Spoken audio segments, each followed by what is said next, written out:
All right, we're going to get started. So perfect timing. So thank you everybody for coming to Fields of Dreams, Best Practices for Metadata Management. This is the State Electronic Records Initiative Electronic Records Day webinar, hosted by the Council of State Archivists. We have some great kind of fast presentations for you today. My name is Nick Canizzo. I'm a project manager and consultant for the Council of State Archivists and have been for some time. I've been a member of CERES since 2014. Some of you have seen me around give some presentations, so when I will be moderating today, we have some great speakers that we're going to bring up in a couple moments. I just wanted to provide a little bit of background information about our organization, the work that we do, our sponsors, and kind of what you have in store for you in this webinar. So first, I can point you to our online resources. So the Council of State Archivists through the State Electronic Records Initiative has compiled a bunch of trainings and webinars, guidance documents, and resources related to digital preservation, electronic records management, public records governance, and things like that in this sphere. So you can check out the COSA website or the State Electronic Records Initiative. Specifically, we have a YouTube page. We have other social media that you can find kind of through our website. Can put some of those links in the chat for you specifically. We also want to thank our sponsor, which is Preservica. I think many of us know what Preservica is. They're a company that provides digital preservation solutions for archives, cultural heritage institutions. Preservica has been a series sponsor for quite some time now, so we thank them for their continued support of our research projects, our guidance documents, and webinars like this. So thank you very much to Preservica, as always. And we have three wonderful speakers for you today. Well, three groups of speakers. We have Taylor from the Nevada State Archives, Brian from the Texas State Library and Archives Commission, and Kevin, Ann, John, and Michael from the National Archives and Records Administration. So Taylor is going to speak first about developing metadata standards, but I did want to just have a really quick note about questions and comments. Everyone should have the ability to add questions to the chat. We're not going to interrupt the speakers during their talks, but if there's a little time at the end, we can kind of forward your questions along. So feel free to type them into the chat as they come up. We will be monitoring and we will be keeping track. And we will make sure that you get them answered, especially at the end when we're hoping to leave some time. So first, we'll start with Taylor. Taylor is a fifth-generation Nevadan. She serves as the processing archivist at the Nevada State Archives. With an MARA degree from SJSU, she works with both the analog and digital collections to preserve and provide access to the documentary heritage of the people and state of Nevada. So she's going to share her screen, I hope, and we'll hear what she has to say. Take it away. Awesome. Thank you, Nick. Oh, you have to unshare your screen. I have to stop? Okay. Yep.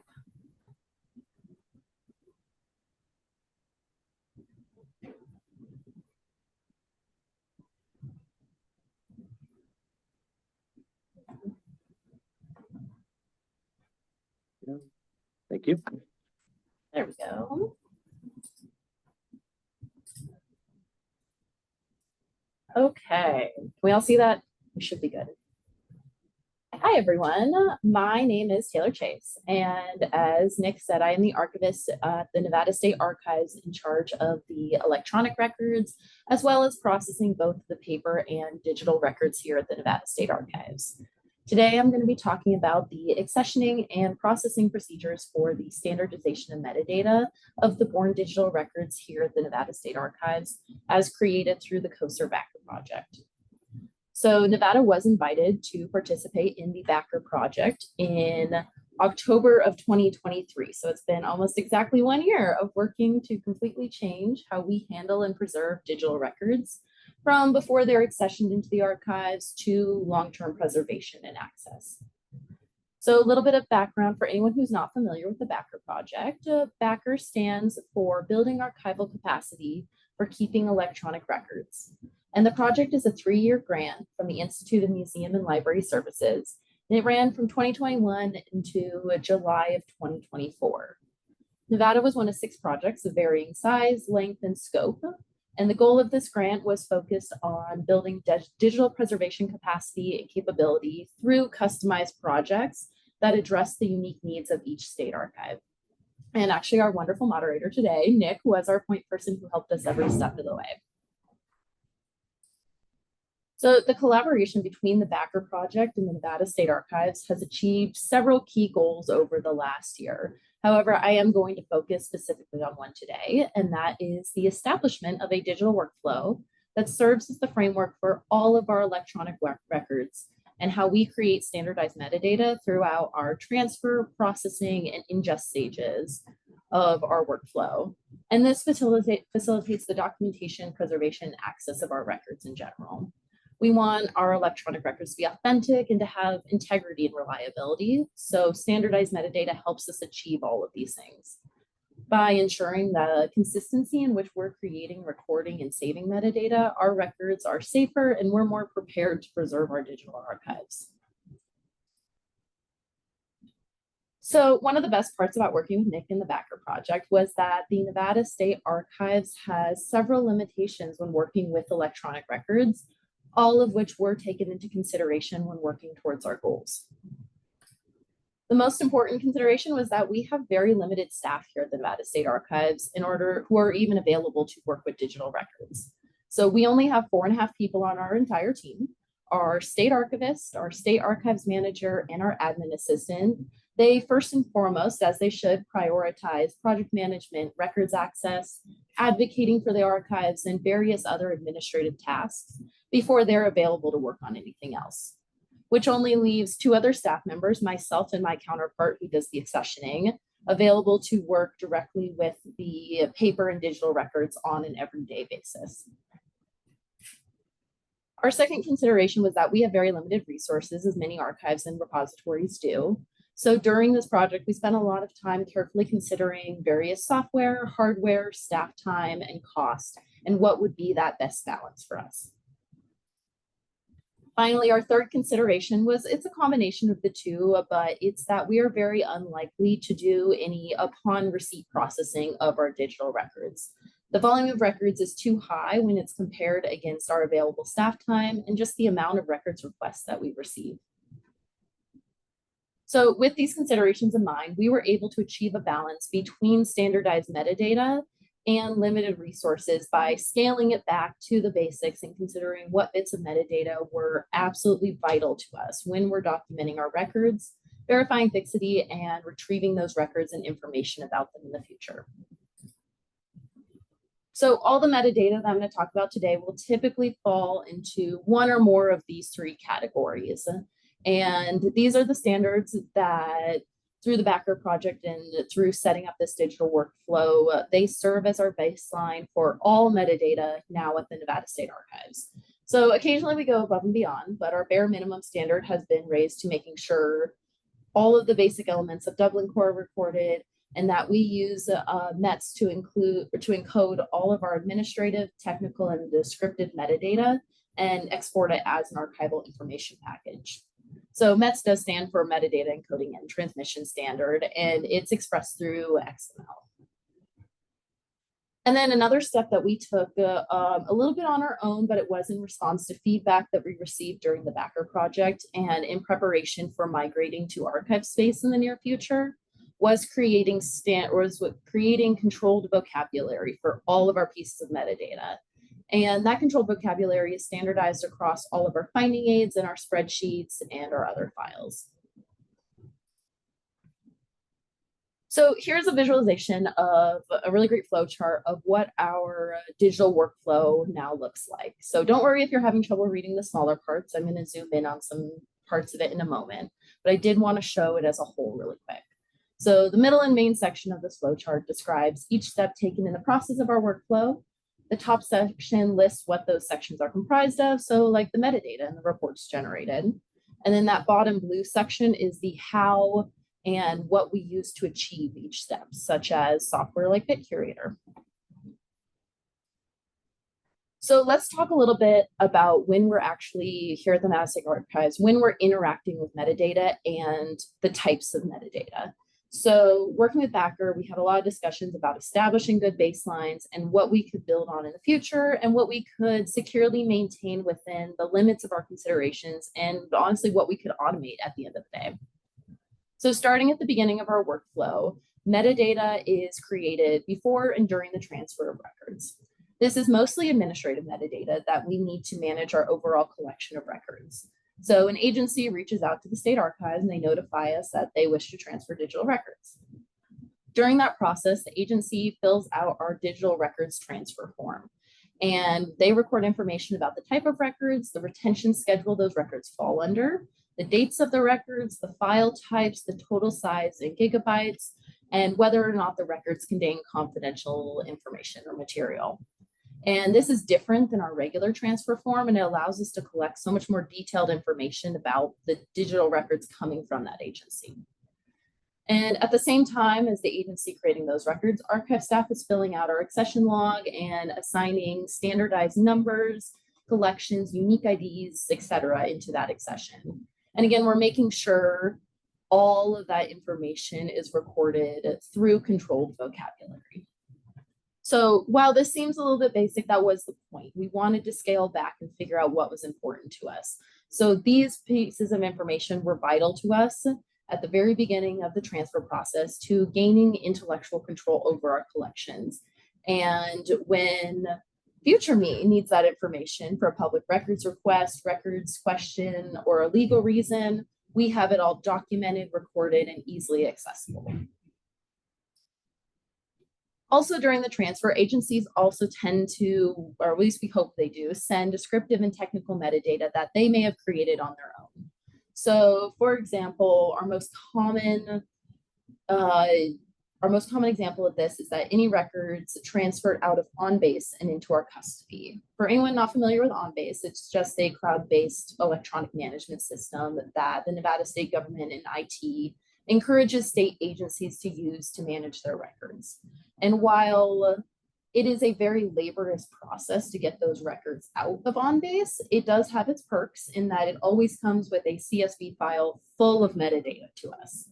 So when agencies digitize or upload their records into OnBase, they're actually required to assign a certain amount of standardized descriptive and technical metadata to those records. And then when those records come to us, we receive all of that information. And we also, each individual item comes with a SHA-256 value that we use to verify fixity in the future. Now, after the transfer, archive staff will verify the integrity of the transfer and mitigate any issues that may have come up. So we actually send the transferring agency a basic inventory in the form of a CSV file of what we received, the file names, the file path, and the file type. And the creation of this inventory is automated. It is through a simple directory bash script on Windows. So it usually takes no more than a minute and a click of a button for archive staff. And it's a step that we've added with Backer in order to help the agency verify that what they actually transferred is what they meant to transfer. And it serves as initial documentation for that accession. There we go. Now, after the records are in our custody, we move on to surveying and processing the records. And I do have processing in quotation marks because, again, it's unlikely that we're going to be doing any sort of detailed processing work with our records unless it's requested or necessary for some sort of reason. So during our mini meetings with Backer, we agreed that just running basic diagnostics with BitCurator was a good balance between limited staff time and still getting the standardized metadata that we needed for these records. So we determined that one, we needed a more complex file inventory and identification at this stage, which we used Brunhilde to achieve. And then we also needed to identify any restricted information such as PII with bulk extractor, which is through BitCurator, that the originating agency might not have known about. So when it came down to it, it was really important to us that if a request came in for records, we would need to know where that record is, what it is, and whether or not we can give that information to the requester. Everything else could be done on demand at a later point.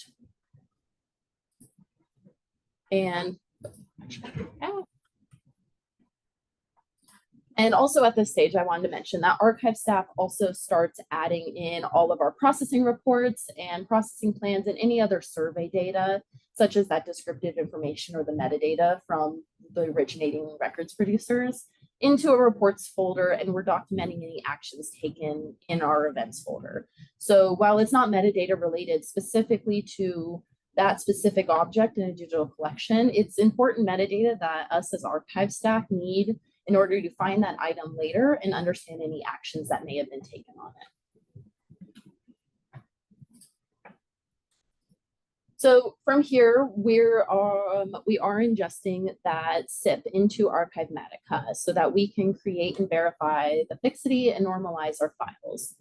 So with the Archivematica setup, there's actually not a lot of manual work that's done by archive staff. So we are uploading records, non-records, and metadata all up into Archivematica, and we have a standardized workflow that we spent the time setting up so that about 90% of our 95% of our records that we receive will fall into this workflow. So there are processing configurations that you can set up to facilitate your work.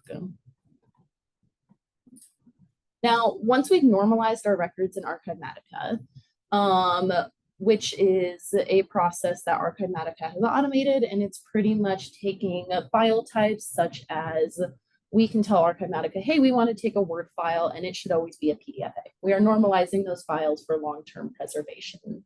And the original files are still maintained, but it's useful in the future for maintaining the integrity of that record, making sure we can still open it later in case for some reason the software it was used no longer exists. But once we've created those APEs, which stands for Archival Information Package, we upload them into what's called the Vault. And the Vault is our secure server, which we keep all of our electronic records and corresponding metadata. So up until this point during our digital workflow, we did have multiple copies of the records and all the information about them stored securely in a completely separate and secure area of our network. And this is an example of what our Vault kind of looks like now that we've been in the process of this backer project and working towards standardizing a lot of our workflows and metadata. So all of the metadata and processes that I talked about today were all put into place in the last year for us with the help of the backer project. And in reality, it really was only in the last few months that we started actually implementing these.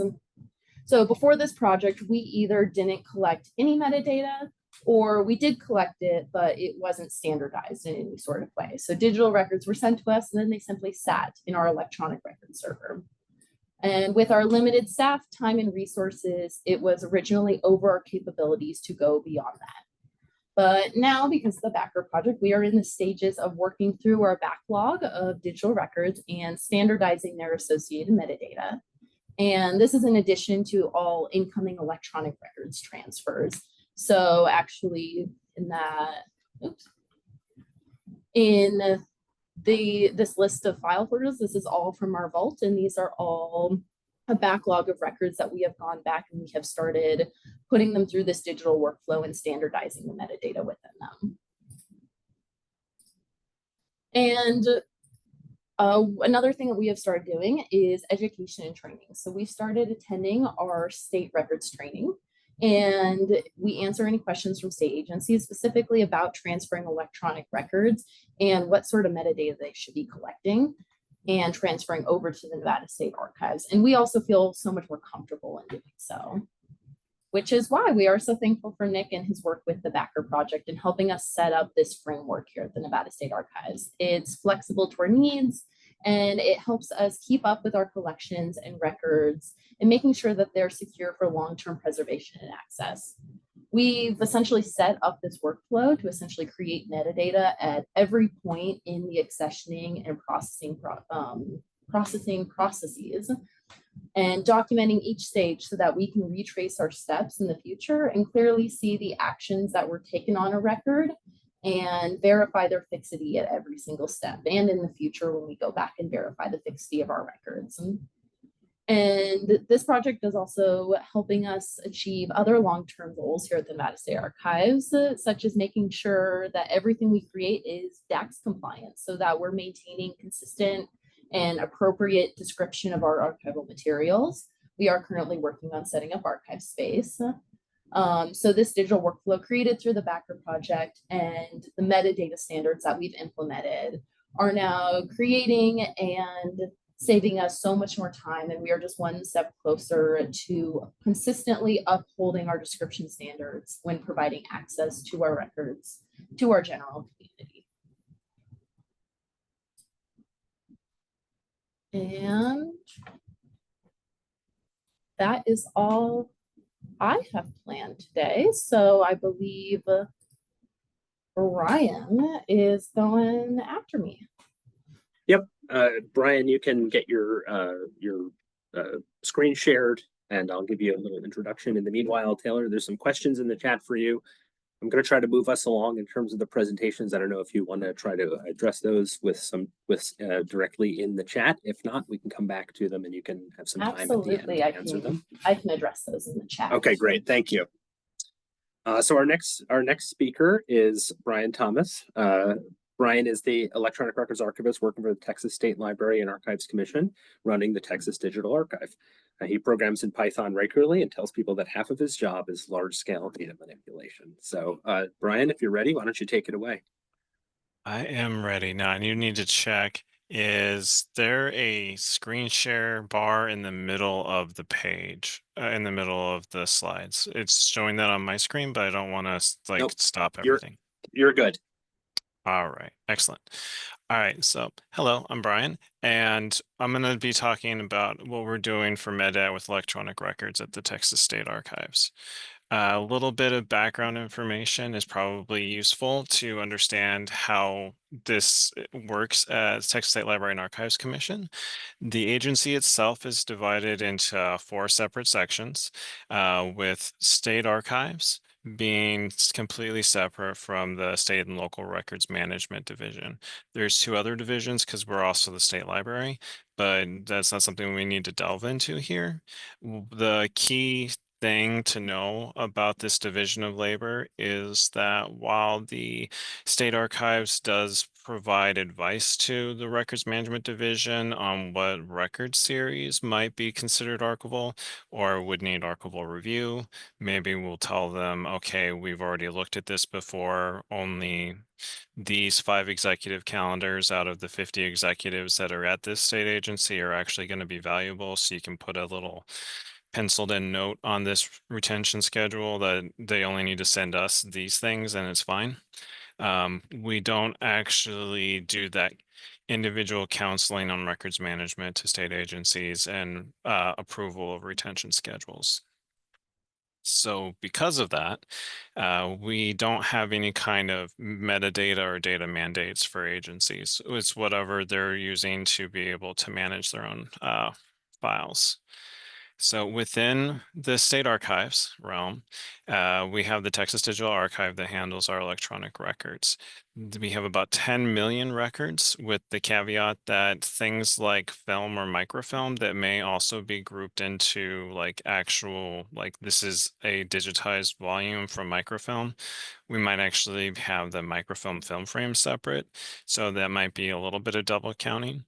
But regardless of that, it's still at least 5 million individual actual records, and we have over 23 million files. So in addition to like that microfilm reel thing, if we digitize a volume, there might be like 10 JPEGs or 100 JPEGs that go into an aggregated PDF. The system we use, Preservica, allows us to manage that as a unit. So while on our end, we can access all the different bits. On the public end, it's just the one thing, and we don't have to worry about managing multiple things at that point. For any record that we have in the digital archive, we have core item level metadata. And then when it's possible, we'll have expounded upon metadata, especially in the case of digitized material, we'll have expanded metadata, but also for born digital records, if there's the opportunity, we'll expound on that metadata.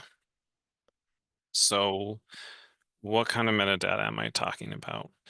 Our baseline standard is qualified Dublin core, using, instead of an attribute qualifier, we use a dot delimiter type of qualifier to help us with rendering, so that we can narrow in when we're rendering something into one specific qualified element while not having to worry about accidentally tapping into other things. If there's something that's oddball or needs to be bespoke for a specific agency, then we'll add it to a custom T-Slack prefix schema that allows us to keep the qualified doubling core relatively clean and pure, while also handling these other oddballs, and gives us a moment of pause to make sure that we want to actually add this to a schema rather than just willy-nilly adding things left and right. So on the left here, you'll see the example of our qualified doubling core, and how, like, I have DC terms dot description versus description dot abstract and description dot table of contents. So there's the different uses there. Coverage is a better example, because you have coverage dot spatial for, like, this happened at this place, versus coverage dot temporal, this happened, and this is talking about, like, post reconstruction.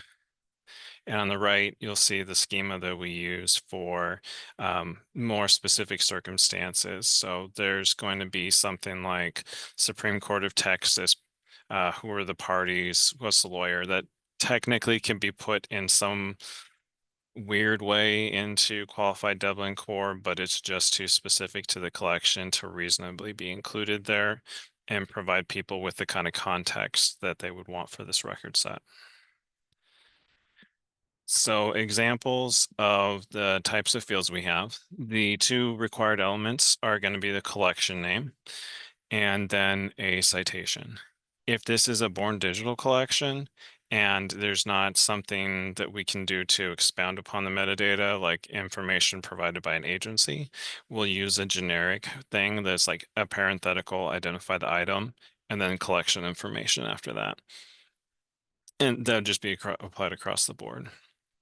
Other things that we do, if there is additional metadata, we'll add typically something like a T-Slack note, which would be like, if we've OCR'd something, this item has had optical character recognition applied to it using automated means. It hasn't been quality controlled for accuracy. Refer to the actual document, please. Or if we know or if there's the creator, date of creation, we don't tend to do that with Born Digital because of the difference between date created in the system versus date modified. Although we have done that with certain specific collections. And then that custom metadata I showed before, like the Supreme Court of Texas dockets. So the workflow we use for processing electronic records, and I'm going far faster than I thought I would. All this metadata kind of applies on the back end. So we'll receive a transfer from an agency, and then the archivist will look at it and do whatever processing do, organize it by series and so forth. And then once they've done that, they'll pass it off for us to be able to ingest into our system. At that point, we'll manipulate the EAD file they give us to extract out those standardized fields. And if there is additional metadata that's been added available, such as digitized, but really I want to focus on what the agency has done. So if they have been able to provide us with additional metadata, this is the step where we normalize that metadata.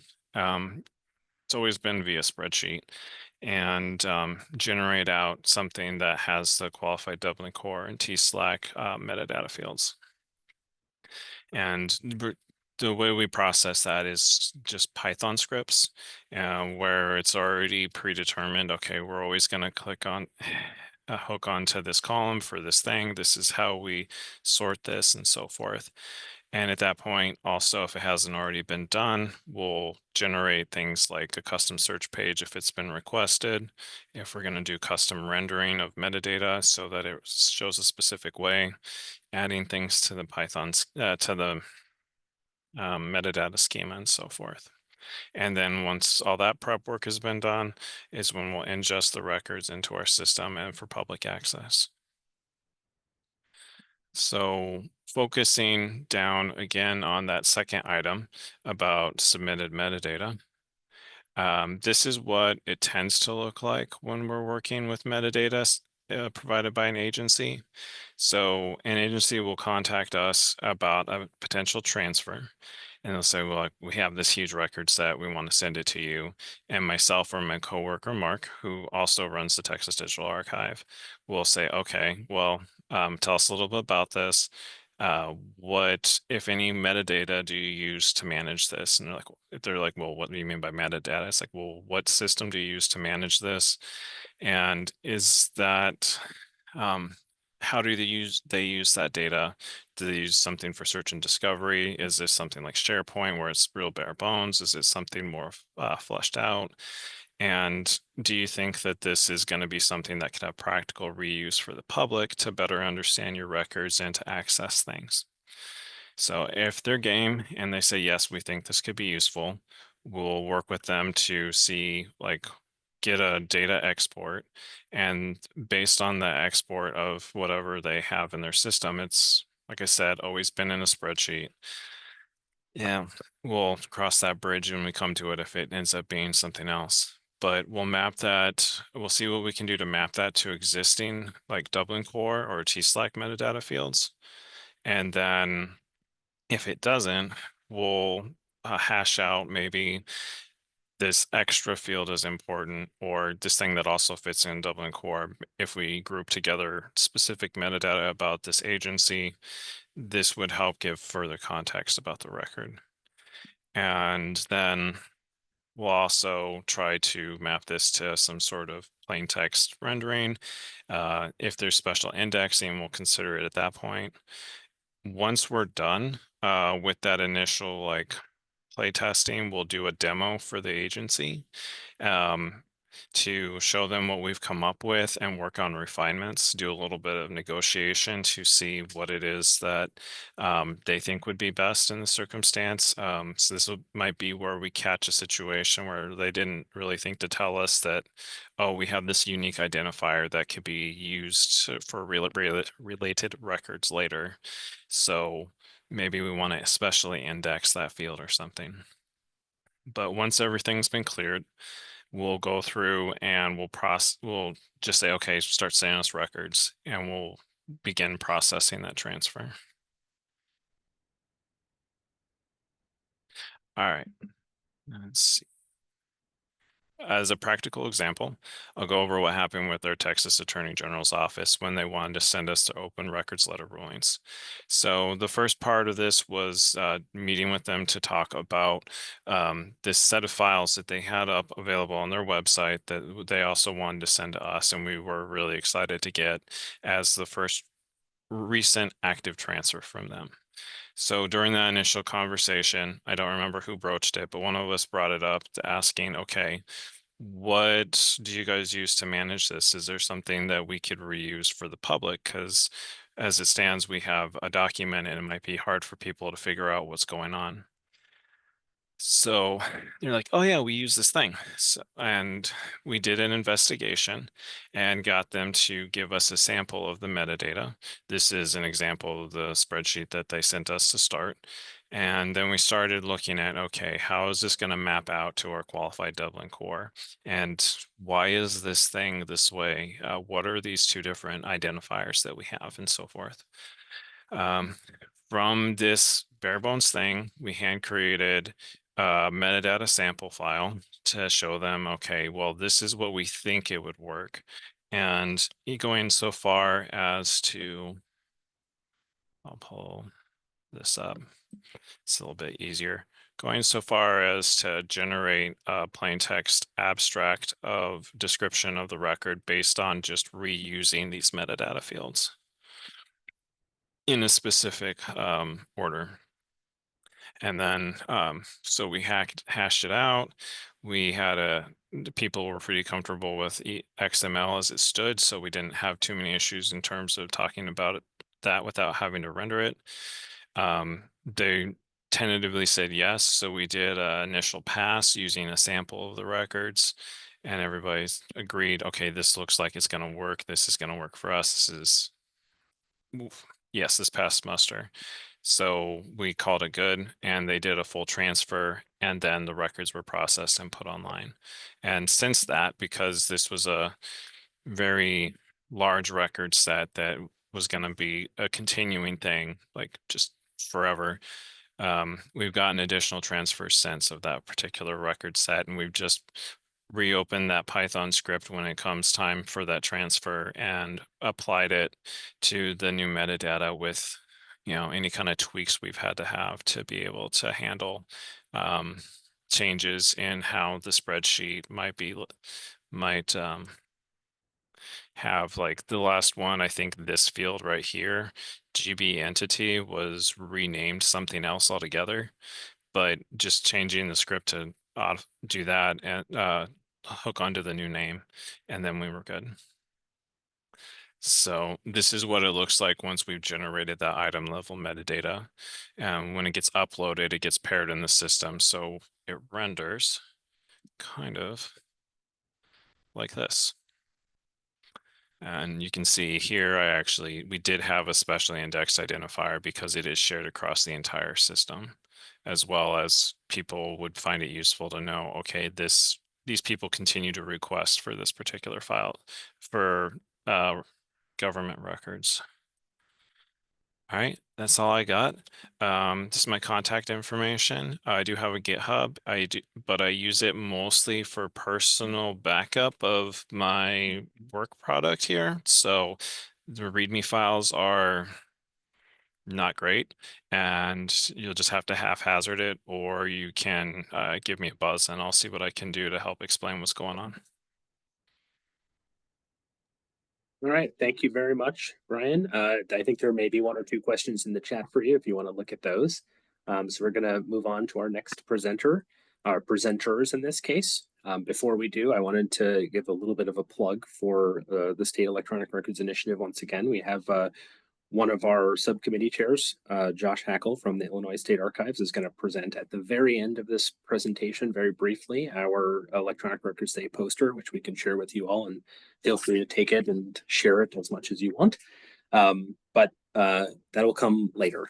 Next, we have the four wonderful presenters from the National Archives and Records Administration, Kevin DeVorsey, Michael Horsley, Ann Mason, and John Martinez. So I'm going to toss it over to them next. All of them have collectively, I tallied it up, over 75 years of experience with the National Archives. So hopefully you'll be able to hear their great insights. So I don't know which one of you is going to speak first, but you can go ahead and take it away. Thanks, Nick. This is John Martinez. Yeah. Great. And thanks for bringing up the slides. So as Nick said, our team's going to talk a little about the work we do developing the environment we work in and developing metadata guidance at NARA. Some examples of specific pieces of guidance we put out. And we're going to sort of, as Nick said, break it up between the three of us. Ann Mason, who you mentioned, couldn't make it today, so I'm going to cover the part she was going to address. But when we go to the next slide. So just a little agenda for what we want to cover for you. Quick introductions and a little overview, sort of the organizational context we work within at NARA, to give you an idea where we fit in and where our portfolio fits within NARA. And then the last three items are, as I said, specific pieces of guidance we've issued. The NARA metadata guidance, it's number 2015-04. Metadata requirements for digitized records. In the past year we put out the regulations for digitization of permanent records for agencies. A couple years earlier, we put them out for temporary records as well. We'll talk a little about what's involved with the metadata requirements for those. And then one that's in the works now, which is metadata guidance for classified records. That would have been Ann's piece. I will do my best to cover it. Can we go to the next slide, please?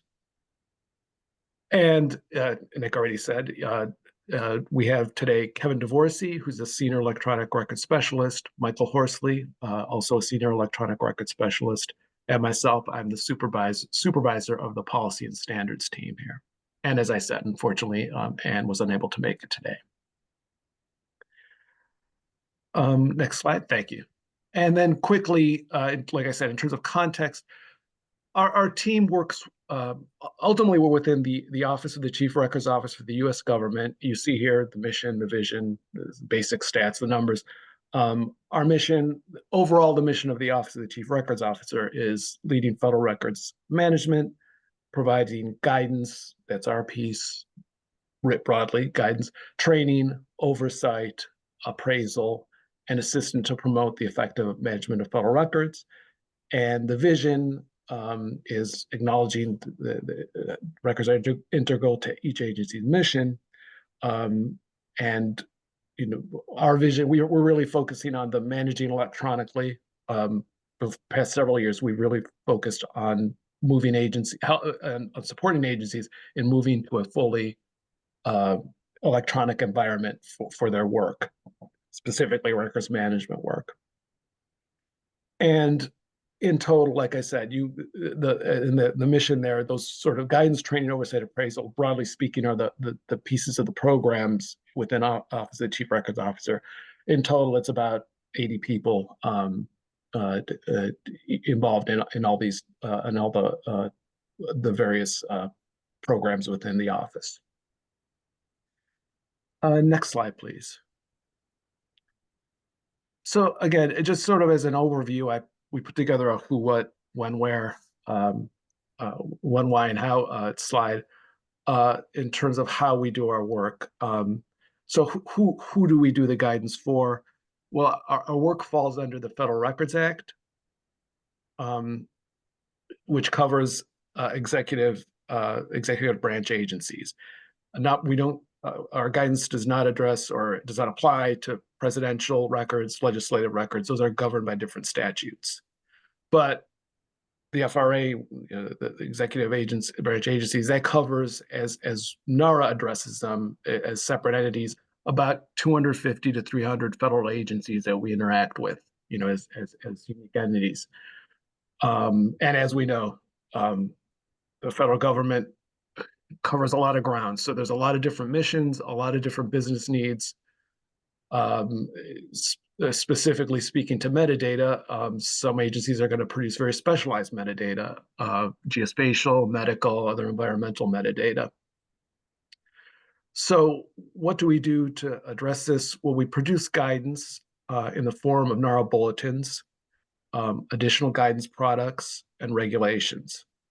For metadata, we really focus on the metadata needs for permanent records to be accessioned into the National Archives.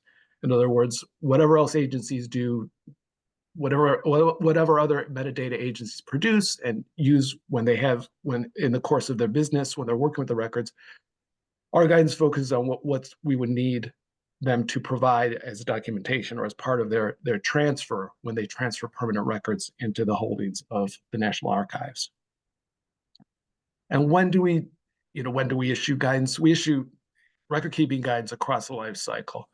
Although, as I said again, our metadata bulletins are specifically aimed at that point of transfer of digital records to NARA. Why do we do it? And as I said, the overarching goal for NARA and our office is moving agencies to fully digital government, especially as it pertains to records management, and receiving records with adequate metadata for ingest, for processing, for preservation, once they're in the holdings, is essential. How do we develop the guidance? We develop guidance with input from others to ensure that our guidance meets stakeholder needs. Within NARA, the main stakeholders are NARA's Electronic Records Custodial Unit and the Digital Preservation Program. The Electronic Records Custodial Unit is sort of the front end in terms of they're going to receive those records, process them, get them ready to make them accessible. And Digital Preservation Program, ultimately they're responsible for preserving those records, keeping them accessible for the life of the Republic. So we also, in developing guidance, we also get input from other NARA units, depending on the subject. For example, for the classified metadata guidance we're working on, we worked with, there are actually organizations within NARA, ISU, which is the Information Security Oversight Office, and the National Declassification Center in DC for developing specific metadata for classified records. In developing that, also early on, there was consultation with agencies that produce these kind of records in terms of making the determination of what would go into it.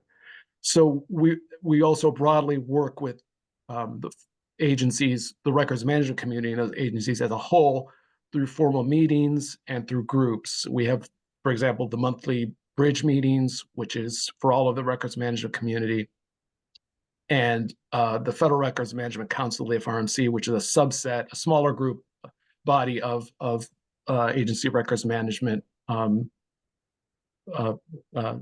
representatives to consult. We have them review and comment on draft products when appropriate.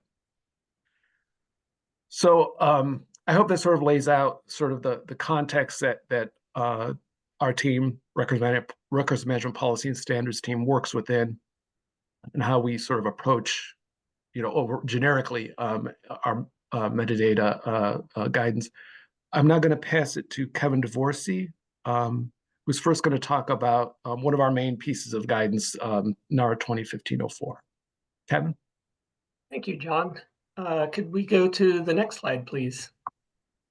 All right, so my name is Kevin DeVorsey. I've been at the National Archives in roughly the position I'm in since 2010. And I was brought on at that time to help revise NARA's transfer guidance, which lays out the file formats that will accept transfers of electronic records in. Here you can see, the official title of our metadata bulletin is NARA Bulletin 2015-04. I thought it would be helpful to understand this bulletin if you get a little bit of history about NARA's relationship with electronic records. We've been bringing in electronic records since the late 1960s, early 1970s, but for decades, electronic records equated to mainframe data coming to us on magnetic tapes as either EBCDIC or ASCII encoded records. So we didn't put out specific metadata guidance until this bulletin in 2015. Prior to that, in our Code of Federal Regulations, we had somewhat vague language stating that transfers of electronic records must be accompanied by documentation sufficient to interpret, manage, and make available records. But we didn't really say what that meant. And so when we were working on this, what metadata must agencies provide when they transfer electronic records? Recognizing that we hadn't done anything before, we wanted it to be generic. And so we, as others before us have shown, kind of standardized around the Dublin core terms. As John mentioned, there's 250 different agencies, many with very unique business needs and unique metadata. And so by choosing the Dublin core, we felt that it would be generic enough that regardless of what your metadata is, hopefully you'll find a home for it in one of these elements. You may have called it something else. You may not refer to it as an author. It might be the photographer, but you can map it in there. And really what our goal was to provide item level information about the records coming to us. We do capture other sorts of metadata. For agencies to transfer records to us, they have to go into our lifecycle system, the Electronic Records Archive, ERA, and initiate a transfer request, at which point they enter in lots of metadata, but it's at the series level. And so we recognized that there was this gap between description at the series level and then the reality of trying to manage the records at the item level, especially when it came to things like restrictions, copyright, national security information.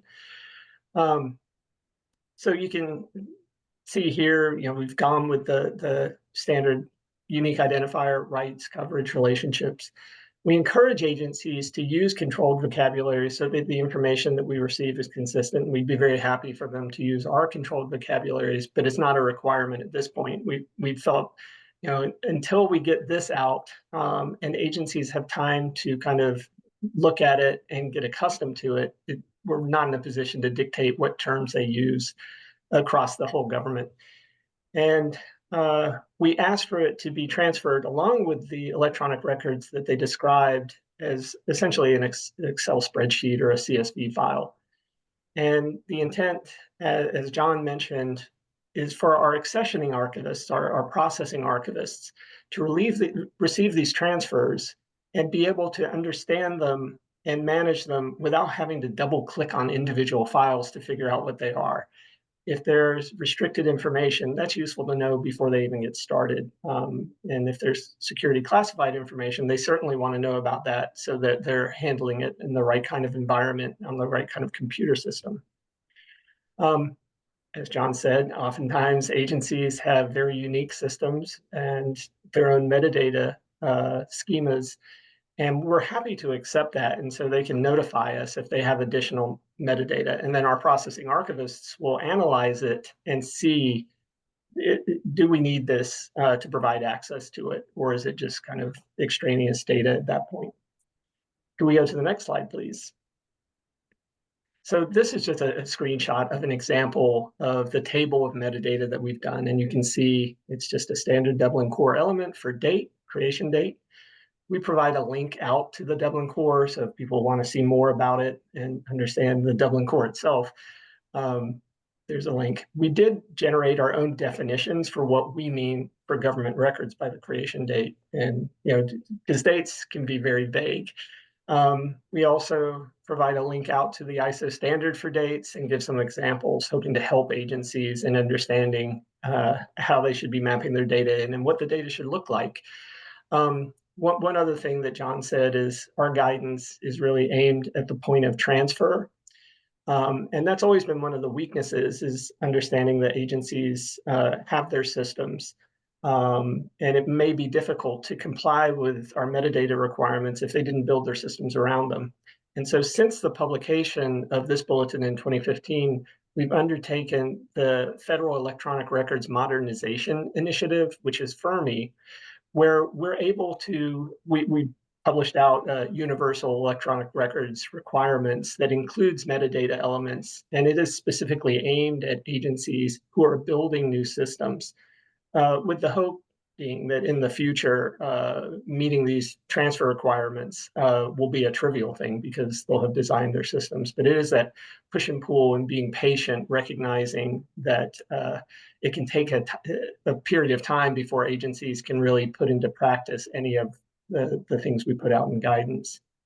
And so that's it for 2015-04. I'm going to turn it over now to my colleague, Michael Horsley, who's going to discuss how we extended this when we came out with digitization regulations. So over to you, Mike.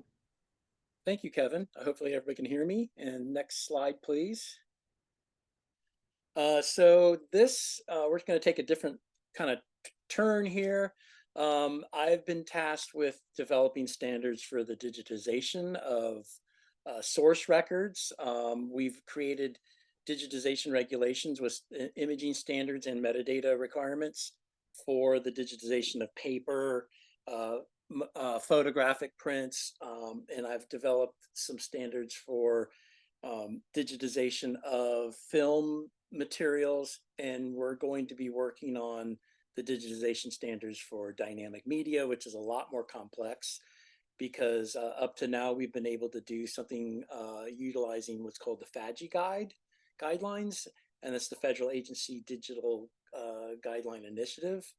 And what that is, it's like a group of best practices, essentially. What we've done with these regulations is that we've codified standards that are based off of ISO standards for image quality, but also we have created records management guidance and requirements, quality management. And so those are the primary things that I work on. The metadata requirements are not the area of specialty for me. But I want to point out that I provided a link in the chat for the things I'm going to be talking about as just a general, it might be at the end of our slides too, but just as a general reference, because I'm going to be, I'm referring in this slide here to two major pieces of work that we've done, which are the digitization regulations for temporary records, and the other one is for permanent records. And the requirements for the temporary records, you know, this is regulatory language, so it's very difficult to convey specific kind of how to, and give a lot of explanatory information. That's why we issue things like bulletins, which expand upon the concepts that we're kind of trapped within regulatory language to describe things for standards that are required for agencies. But for the temporary records, those requirements for image quality, metadata, things like that, we've purposely left it wide open for agencies to determine for themselves. And we give two basic kind of guardrails, essentially. It's in 36 CFR, that CFR stands for Code of Federal Regulations, 1236 is the subpart. And it states that agencies must ensure that they can use those digitized records for all the purposes for the source records serve, including the ability to attest to transactions and activities. And I'm assuming most people here are very familiar with what metadata does. And these are the type of generic things that an agency needs to think about when they're digitizing temporary records. But that's, as has been said, there are 250 plus different agencies, and everybody does it. You know, there could be the Department of Defense down to a very small temporary 10-person entity that's been created. And also the regulation states that so for agencies to locate, retrieve, access, and use the digitized versions. And so those are the basic parameters within which you do temporary records. Permanent records is a completely different story, because we've been mandated by the administration to create regulations that establish standards for the conversion of the source records into electronic records, with the aim of destroying of the original records. And there are some exceptions to that, you know, intrinsic value and different contingencies. But the purpose of that and the goal is so that these records are more accessible to people. But knowing that there's destruction involved, Kevin and I worked very hard trying to define all the different criteria. We didn't want to make certain mistakes that we perceived that were made in previous reformatting type of initiatives, such as microfilming and things like that. And so the requirements for metadata in permanent records are held in the section 36 CFR 1236-54.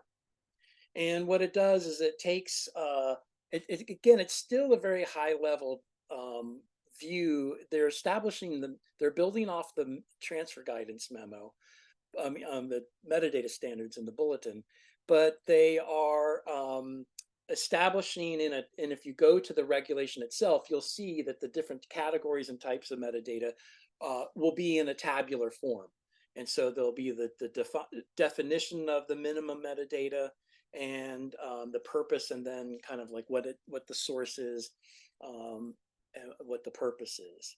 And so the basic aspect is that the metadata is specified, and we've identified two conceptual areas of maintaining intellectual and physical control.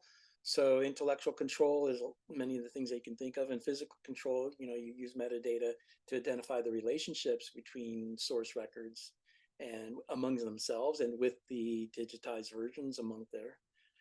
Its metadata is also used to associate the multi-component aspect of records, such as that's found in a case file.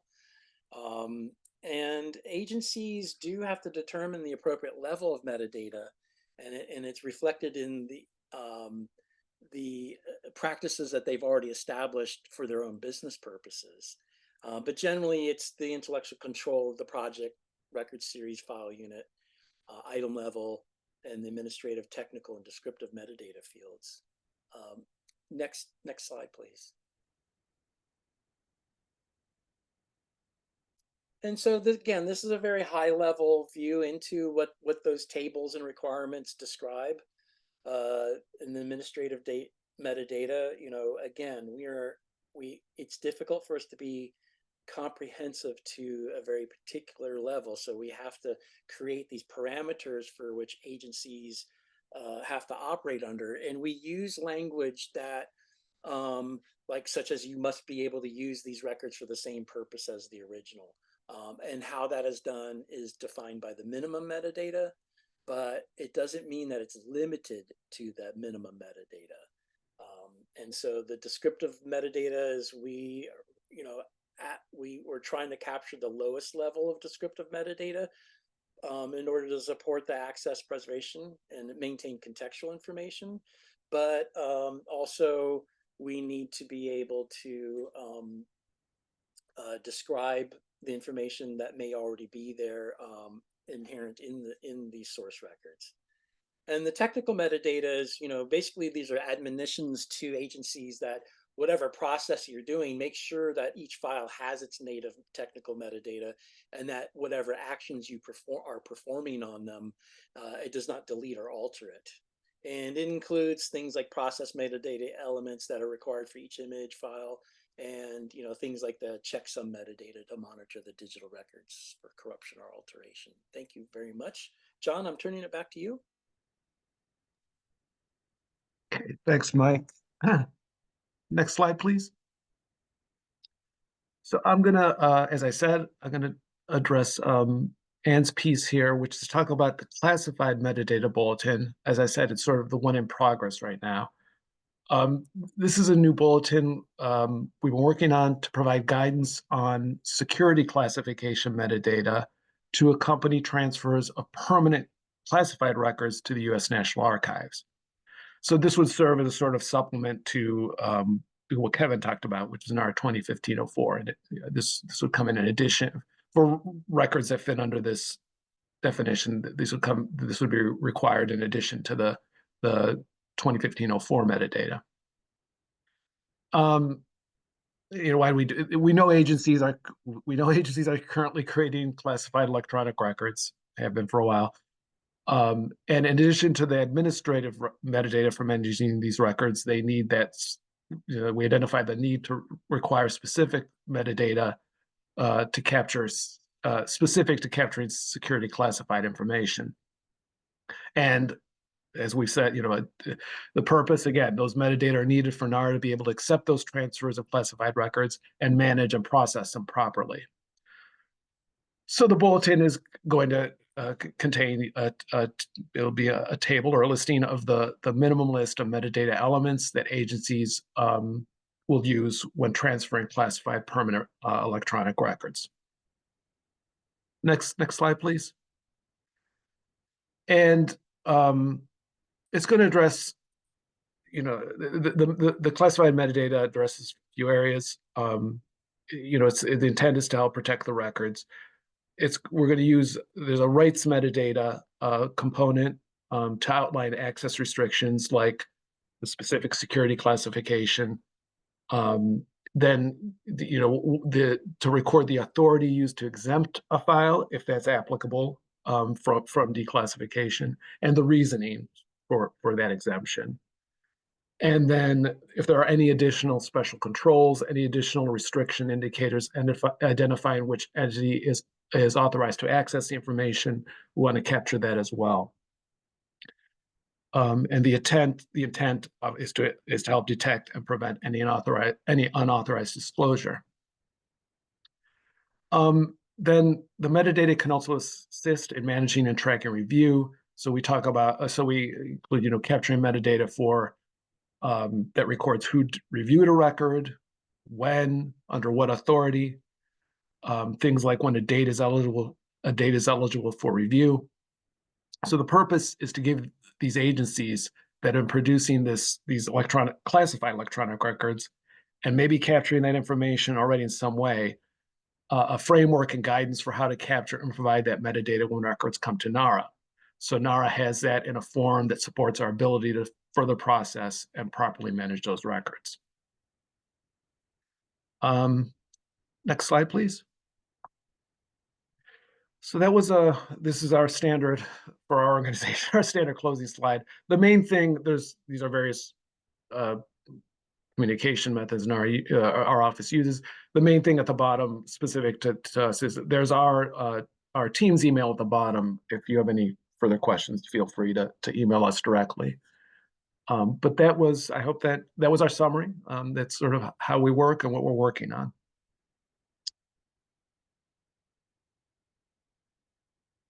Back to you, Nick. Okay, thank you very much, and thank you to all our presenters for sharing. I'm going to share the tools and resources, which is the series subcommittee, our electronic records day poster next, and I'm going to throw it to Josh Hackle from the Illinois State Archives, who's going to give us a little bit of a quick presentation on it. And then if there's any other questions that anyone has or comments, feel free to throw them into the chat, and we can address those at the end. So thanks very much.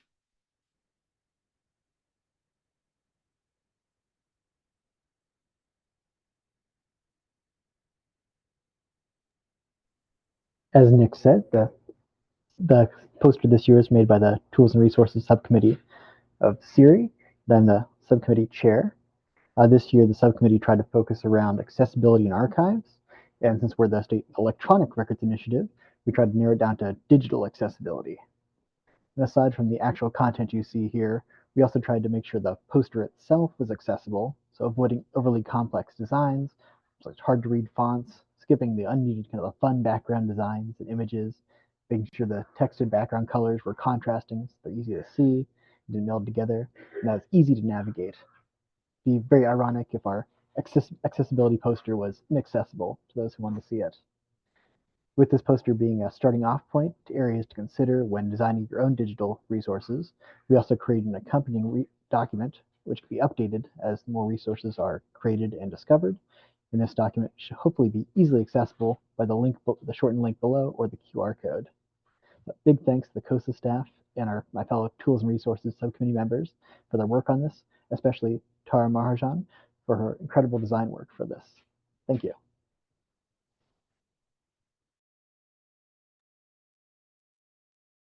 Okay, I'm just going to keep this poster up, but if anybody has any questions or comments that haven't been answered yet, you can feel free to throw them into the chat. And yeah, thank you to all our presenters for your great presentations.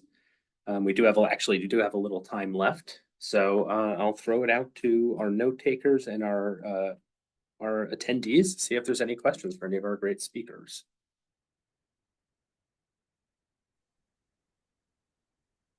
Hi, everybody. This is Josh Hager reporting. I'm COSA SERI co-chair for advocacy and outreach. And I see a question in here that I don't know if Taylor got a chance to respond to. We had a question about Archivmatica and wondering if it's used on standalone computers or network computers within Nevada. Yes, so it is on a standalone computer. We have a Born digital workstation, and that is where all of our software is hosted on. So that is where we do all of our processing of our records. And with Archivmatica, you have to use Linux to run it. So we did have to set up a VM, a virtual box, in order to host it, but that's all on a standalone computer.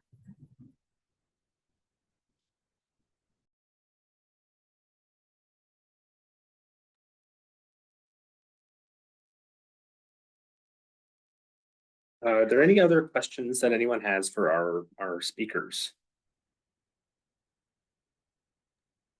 Brian in the chat spoke a little bit about how he convinces agencies to provide metadata. I was wondering if you wanted to speak a little bit more to that, because I know that's a question that we get a lot from SERI. How do you convince agencies that it's worthwhile complying with our guidelines? So, and maybe also the NARA folks, if you wanted to speak to, you spoke a little bit to how you do that as well, but just getting agency buy-in. So we'll start with Brian and then I can move on to the other speakers. Okay, so I think, yeah, I did mention in the slides that we don't have the ability to tell them they have to do a certain metadata management scheme or keep certain metadata, but it's useful to hook into the you put a lot of work into this and it is potentially useful for other people. So let's not let it go to waste. Let's see if we can reuse it. A lot of times the data these people are entering in is very painstakingly entered, and I don't like emotionally manipulating, but that's kind of what it sounds like when I say it out loud, to have them be like, okay, well, I did this, this is my baby, and I want people to see this and be able to use it, rather than having it go defunct as soon as we're done transferring the records. So it's a little bit of humanity, trying to reach out to people that way, as opposed to saying, thou shalt give us your metadata.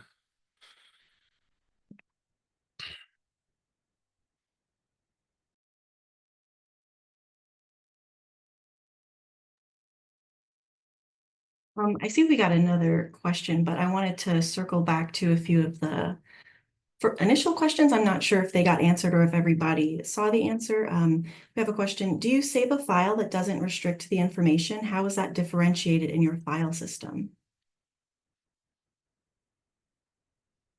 And I think that was during Taylor's presentation, but we can Yes, I think that one was directed towards me about confidential material. So we do save a preservation and an access copy of all of our digital records. And the preservation copy doesn't restrict or redact any information, but the access copy does. And all records that may have restricted information, we note that in our finding aids as potentially being restricted. And then we also have reports from BitCurator that are saved by staff that we always check before sharing information. We always double check any records that we give to, especially members of the public. We always check to see if we have a record of that being restricted or confidential in any sort of way.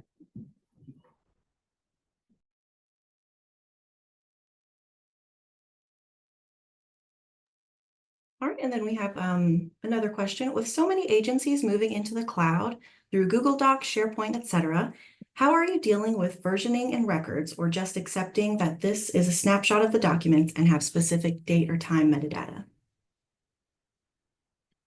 So for Texas, I can't, I'm just stabbing at this here. We say, what is the record copy in your opinion? The drafts go in a completely different series. So if this is like, oh, this is our draft copy, then we would say, okay, give it to us and transfer it under this other thing. But it's more up to the agency, at least in Texas, to say this is the official copy. And then they provide us with that static copy when they send it. If they once it's transferred to us, if they modify that, at that point it's their convenience copy and they can modify it all day long because they sent us the official transfer. And hopefully we've gotten that SharePoint data to be able to say this is when this was officially considered a done deal. I can jump in on that with the Nevada State Archives as well. We're very similar where we ask for that final copy. And then we also ask for any related materials, which may include drafts. But unlike Texas, we do ask that once records are transferred to us and we have verified that they are accessible on our end and that we have what they meant to receive, then we do ask the originating agency to get rid of their copy. They are no longer in the legal or physical custody of their agency. It's now in our custody.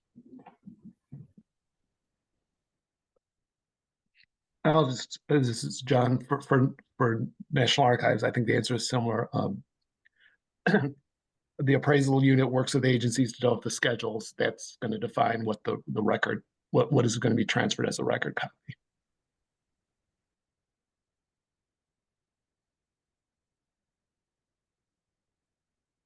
And I'll throw a question of my own in for the entire group. Something that I come across a lot in my work is, especially in the government, a lot of different agencies, a lot of different systems that their records come out of. Do you find that you have difficulty, or maybe the better way to ask this is, do you have good strategies for helping the records producers, especially if they're not technically savvy, actually extract the metadata from the systems that these records are sourced from, especially technical metadata? Do you have any strategies or policies or anything related to those?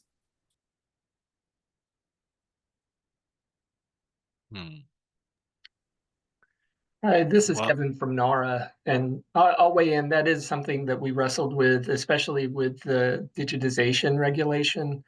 And in that, if you look at 123654, there's some metadata that we ask to be embedded in each file. There's some metadata that we ask to come in the accompanying CSV file, and there's some metadata that we ask to come in both. And we get pushback because that can be complex. Agencies are working with vendors.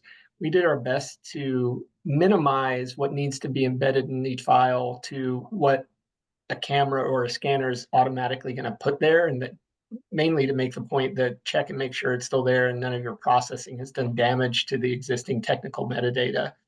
But it's a challenge, constantly working. We put out a lot of additional products, as Mike mentioned, success criteria, blog posts, other things to try and explain this to help agencies avoid making mistakes that can damage the metadata. so for us, we do consult, like myself and my colleague Mark will do consulting with agencies to try and help them figure stuff out. Like if a records manager said, I'm not sure what to do with this, we might be like, okay, well, let's see if we can help you figure it out. When we're doing that consulting with them about a specific large transfer set, and there does seem to be metadata that's useful. If it's something that's specifically created by the agency, there's not really a lot we can do to help them. But we've gone into screen sharing and just live workshopping it during these meetings to try and sort out how to do it, or come back after agreeing to adjourn for the session and researching how we can get this done, and then coming back and saying, okay, this is the pathway to be able to do this. And then later on being able to tell people, okay, we've done this with a different agency. Here's how you get your data out of SharePoint, type of a thing. For us, we've spent a lot of time really working with our state's IT system, and they're called OCIO here, and collaborating with them just expressing what the archives will need for those permanent records, because all software and hardware that any of the state agencies use, they have to go through OCIO, they have to be approved. So we communicate with them regularly about different softwares, about, hey, can you easily transfer those records out later? What sort of metadata? And we work with them a lot at that base level before it even gets to an agency.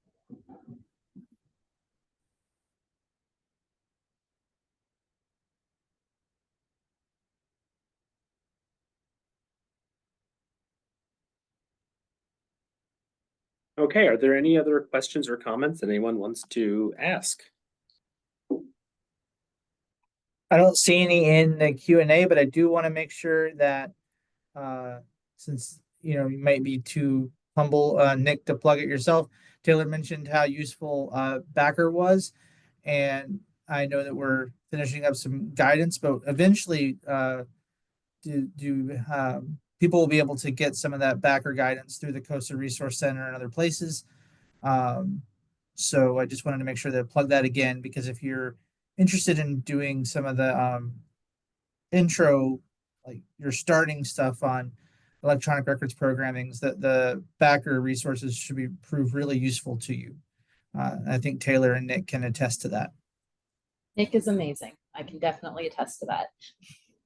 Well, thanks very much. And we do plan to make all of the work that came out of the Backer grant fully accessible and available to everyone, both in the government and outside of government archives communities.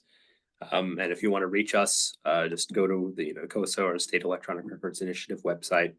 You can contact me directly. I'll put my email in the chat, and thank you all for coming.